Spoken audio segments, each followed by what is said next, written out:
Bueno, entonces hablemos ahora de la diferencia entre sistemas de alta y baja presión eh, estacionarios o semiestacionarios y sistemas de alta y baja presión transientes o migratorios.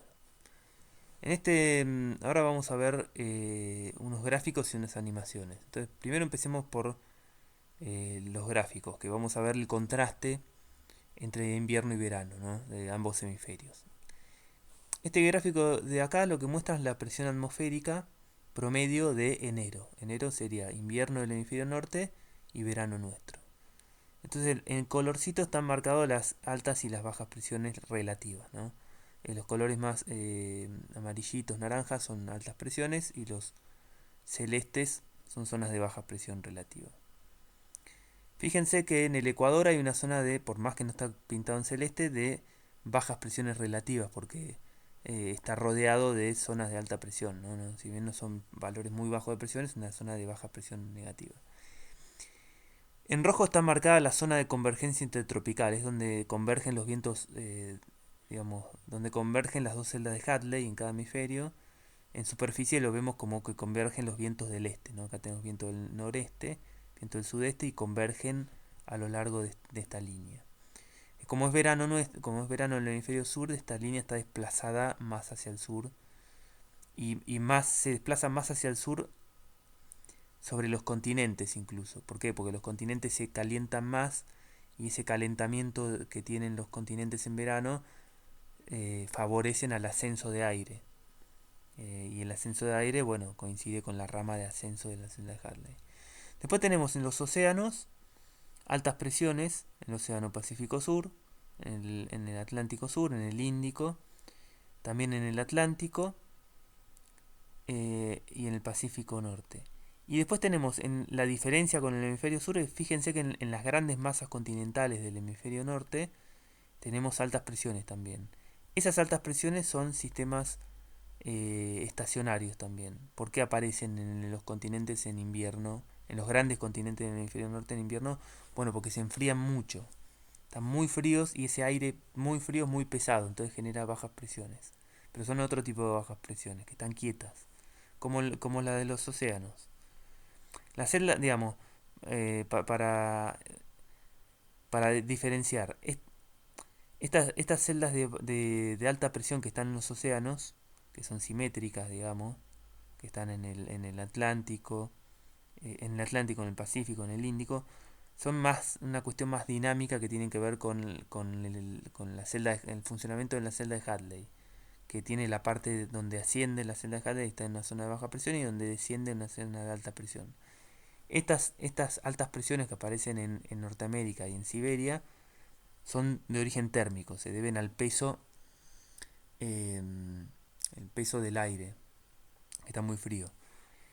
Después tenemos otra diferencia más, moviéndonos más hacia los polos, ¿no? Si nos movemos en el hemisferio sur, hacia los polos, tenemos todo un cinturón de bajas presiones. Esto es promedio, esto para el mes de enero, ¿no? Todo este cinturón que es bastante simétrico alrededor de la Antártida. En realidad no es un cinturón de, no es una baja presión continua. En realidad es esto que está acá. O sea, es una, es un, en promedio, mirando el promedio mensual, es una zona de baja presión, pero en la realidad son estas bajas y altas presiones que se suceden unas a las otras, inmersas en este viento de los oestes. Pero fíjense que en el hemisferio sur es bien simétrico. En cambio, en el hemisferio norte es mucho más asimétrico. Están estas bajas presiones, pero están en los océanos. Y después están estas altas presiones relativas en los continentes. En la realidad también existe el viento de los oestes en el hemisferio norte, y esa alternancia de altas y bajas presiones migratorias, pero ese flujo no es tan simétrico, sino que está mucho más perturbado por esta alternancia de océano-continente, océano-continente. Este es el mismo mapa, pero graficado con otra manera de graficar, ¿no? Donde podemos ver también las zonas de baja presión alrededor del Ecuador, la zona de convergencia intertropical, las altas presiones dinámicas, pero estacionarias que están en los océanos, estas altas presiones que aparecen en los continentes fríos en invierno, ¿no? En Siberia y en Norteamérica, un cinturón de bajas presiones simétrico. eh, Esto también es enero, ¿no? Les recuerdo. Simétrico alrededor de la Antártida. Y también están bajas presiones en las mismas latitudes, en el hemisferio norte, pero no es un cinturón simétrico, sino que están en los océanos. Ahora pasemos a... eh, esto es julio, ¿no? En el hemisferio sur, fíjense que no cambia mucho, salvo en el caso de Australia, que es el único gran continente, la única masa continental grande al sur del Ecuador, en el cual en invierno aparece una alta presión. Pero fuera de eso no cambia mucho. Las altas presiones cambian un poco su intensidad y su posición, pero básicamente están en el mismo lugar. Y sigue estando este cinturón de bajas presiones alrededor de la Antártida. Que de vuelta, en la práctica, esto es un promedio, en el día a día son acá hay altas y bajas presiones que viajan en el viento de los oestes. Cambio en el hemisferio norte, cambia un poco la cosa. Tenemos lo que sí sigue igual es estas altas presiones en el Atlántico Norte, en el Pacífico Norte. Pero ahora en los continentes, en los grandes continentes, tenemos bajas presiones relativas, ¿no? Acá, por más que no esté pintado, es una baja presión relativa. Y en la zona, todo lo que es el subcontinente indio y también bueno, China y parte de Siberia, una baja presión. Eso porque ahora los continentes en verano están más cálidos, se calientan mucho, entonces el aire es menos denso y pesa menos. Fíjense que de vuelta la zona de convergencia intertropical está desplazada hacia el norte, ¿no? Se mueve hacia el hemisferio de verano, ¿no? Y acá tenemos el otro gráfico. En los continentes, bueno, el hemisferio sur no cambia mucho, solo que aparece esta alta presión por enfriamiento en Australia. La zona de convergencia intertropical se desplaza hacia el norte. Acá tenemos el famoso monzón de la India, en el cual esta zona de ascenso que está asociada a lluvias que se puede ver acá. Fíjense, esto es en enero, ¿no? Acá está toda la zona de las lluvias tropicales, de las ramas de ascenso de la celda de Hadley. Pero si nos vamos a eh, julio, fíjense cómo acá está toda la zona de lluvias tropicales, este es el famoso monzón. Bueno, tenemos estas bajas presiones en los continentes, grandes continentes en el hemisferio norte. Las altas presiones de los océanos en el hemisferio norte siguen estando. Y bueno, así es como varía la circulación. Bueno, y acá tenemos mes a mes, ¿no? Donde tenemos invierno en el hemisferio norte, con las altas presiones en los continentes. Verano, donde aparecen relativas bajas presiones en los continentes. Y en el hemisferio sur que no cambia mucho, cambia un poco la intensidad de los anticiclones de los océanos. Y aparece, también lo que sucede es que los vientos de los oeste, con estas bajas presiones relativas, se contraen, en invierno quedan más restringidos al sur, perdón, al revés, en invierno se mueven hacia el norte y en verano se contraen un poco. Y cambia la presión también en Australia por enfriamiento en invierno y calentamiento en verano.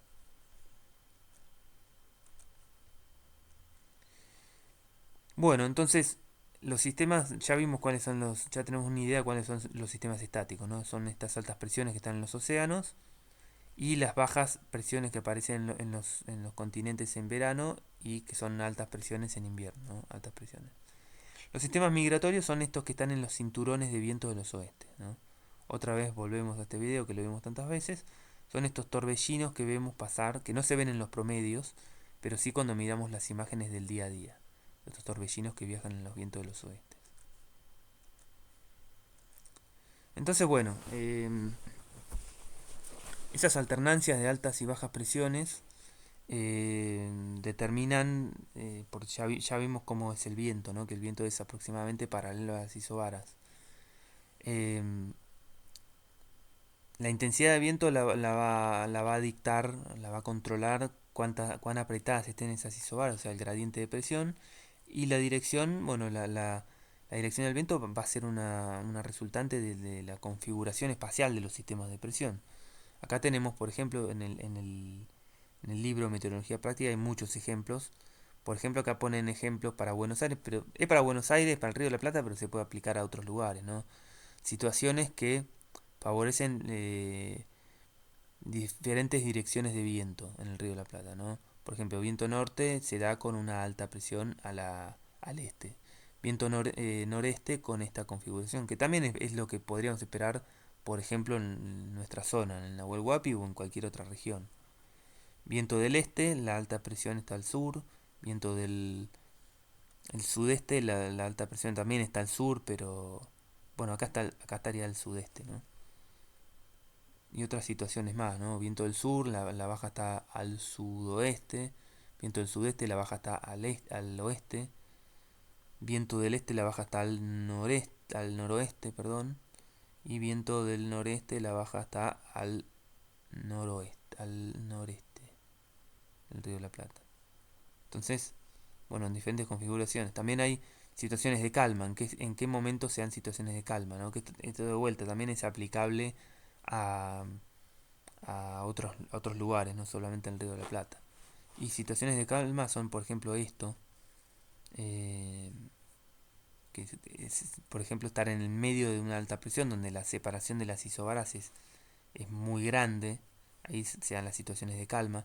Y estas son las situaciones que permiten circulaciones locales. Por ejemplo, después vamos a ver circulaciones de montaña, las térmicas, todas esas situaciones que son más no de micrometeorología, pero son una escala menor, digamos, una escala más local, se dan en situaciones de vientos de gran escala calmos, digamos. Porque si tenemos mucho viento, si estamos en esta situación, por ejemplo, acá que tenemos mucho viento, o sea, mucho viento porque están muy juntas las isobaras, manda el viento sinóptico, se dice. Esta es la escala sinóptica.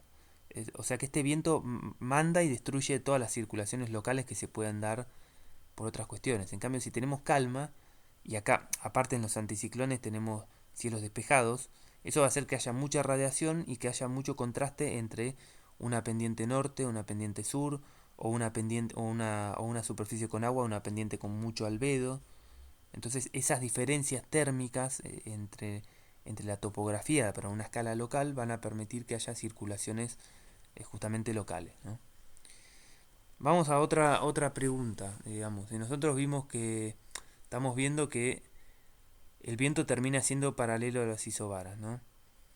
Pero también sabemos que el viento tiene que ir, el aire tiene que ir de la alta a la baja presión. Bueno, ¿cómo sucede eso en la realidad? Si el viento no cruza las isobaras, ¿cómo termina pasando que el aire va de la alta a la baja presión? Bueno, y ahí juega un rol la fricción. La fricción que ejerce la superficie de la Tierra sobre el aire. La fricción entre capas de aire es muy baja, sería casi despreciable, digamos. Pero no lo es la fricción que ejerce la superficie sobre el aire. O sea que la fricción va a terminar siendo una fuerza que se aplica al viento, pero en las capas inferiores de la atmósfera, ¿no? Acá tenemos un esquemita. Arriba la fricción entre diferentes capas de aire es despreciable, pero la fricción del aire con la superficie no es despreciable. La fricción depende de, bueno, acá hay diferentes eh, parámetros de fricción, ¿no? Que son, bueno, se llama eh, la rugosidad aerodinámica, que tiene que ver con la altura promedio de los obstáculos que encuentra el viento, ¿no? Acá tenemos un gradiente de rugosidad, menos rugosidad, alta rugosidad. Un lugar con poca rugosidad podría ser la superficie de un lago, una superficie congelada, una laguna congelada, lo menos rugoso que hay. Después digamos, un matorral, un campo con árboles dispersos, un bosque, una ciudad sería lo que más rugosidad tiene. Y lo que cambia acá tenemos perfiles de viento con la altura, ¿no? En los perfiles, digamos, de viento sobre superficies no rugosas, varía mucho en la capa de abajo. El viento, como que eh, ¿cómo se puede explicar? Como que recién en la parte, en los primeros centímetros de la atmósfera se ejerce una fricción Entonces ahí varía el viento y después es bastante homogéneo. En cambio, en los lugares donde hay mucha rugosidad, digamos, el viento disminuye más paulatinamente con la altura, ¿no? Como que se ve, hay una disminución del viento con la altura que afecta a una capa más profunda de la atmósfera. Pero bueno, básicamente lo que hace es frenar, digamos, frenar al viento. Entonces, ¿cómo termina afectando al viento geostrófico? El viento geostrófico, acá tenemos un gráfico, no tiene muy buena definición. El viento geostrófico sin fricción es paralelo a las isobaras y un equilibrio entre la fuerza de gradiente de presión, ¿no? Acá tenemos una baja presión, una alta. Es un balance entre la fuerza de gradiente de presión y la fuerza de Coriolis. Lo que hace la fricción es afectar la velocidad, disminuye la velocidad del viento. Pero Coriolis es el parámetro, o sea, matemáticamente, la expresión de la fuerza de Coriolis, depende de varias cosas. Es esto de acá, ¿no? Depende de la rotación de la Tierra, depende de la latitud, el seno de la latitud, pero también depende de la velocidad del viento. O sea que si la velocidad del viento disminuye, la fuerza de Coriolis va a ser menor.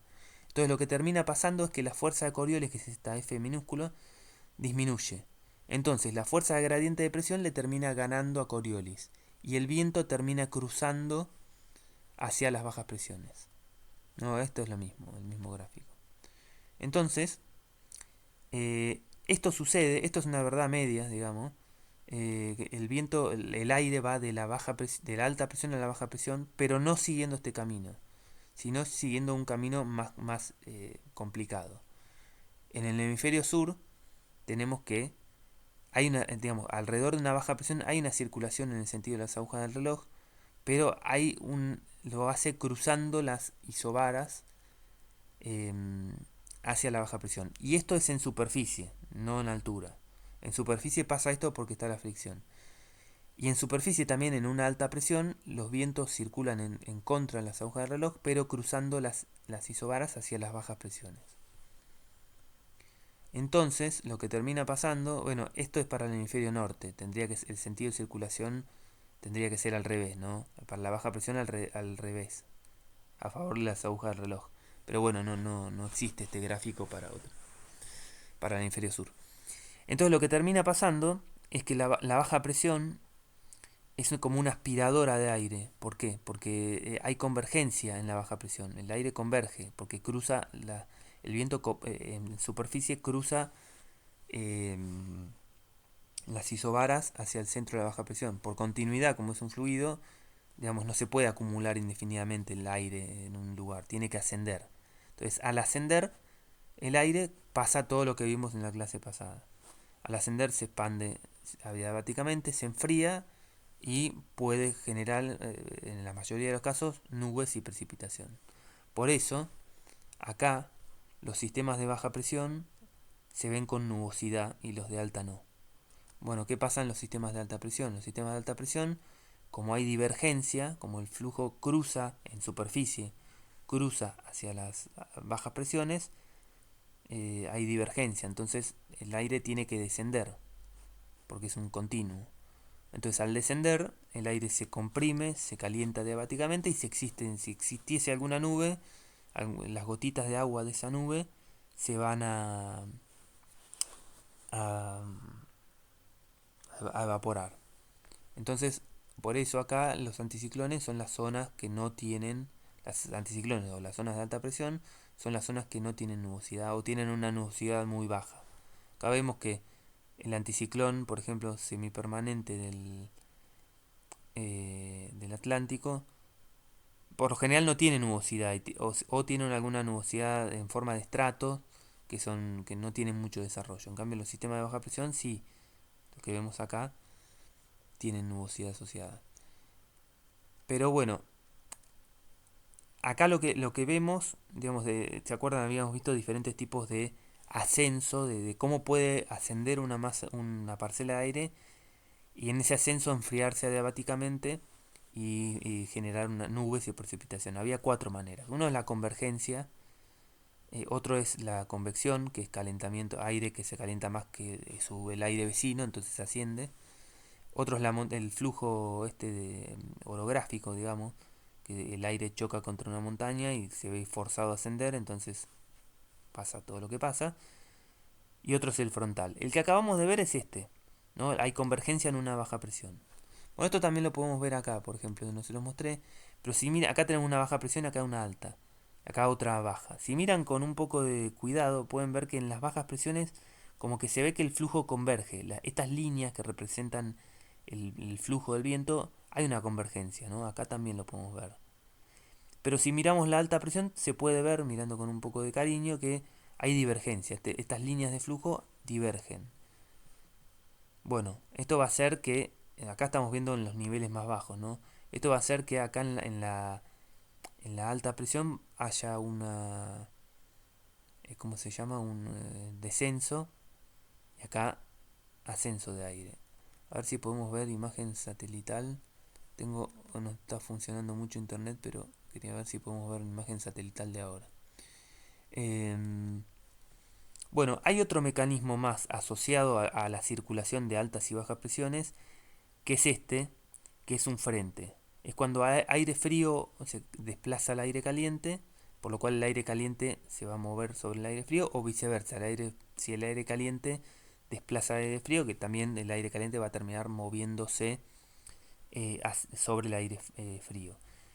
Este tipo de nubosidad, que se llama de generación de precipitación, que es frontal, no, a esto no están dando.